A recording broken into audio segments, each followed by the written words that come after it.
তো হাই বন্ধুরা, তো আগের ভিডিওতে তোমাদেরকে দেখিয়েছিলাম যে আমাদের গাছে ড্রাগনটা পেকে গেছে আর তুলে নিয়েছিলাম।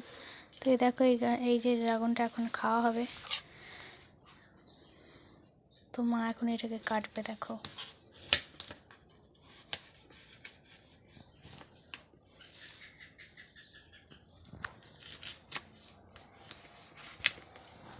তো এই দেখো কত সুন্দর, এবং লাল টুকটুকে হয়ে পেকে গেছে, দেখো।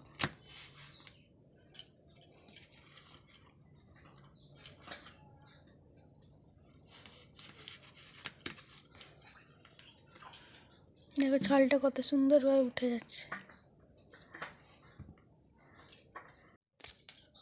তো এই দেখো, তো এর আগেও আমি ফলটা দুবার খেয়েছি, বাট এটা সত্যি বলতে এতটা মিষ্টি, অনেক মিষ্টি লাগছে। আমি আগে যেগুলো খেয়েছি একদম মিষ্টি নেই, আর খেতে একদম জঘন্য।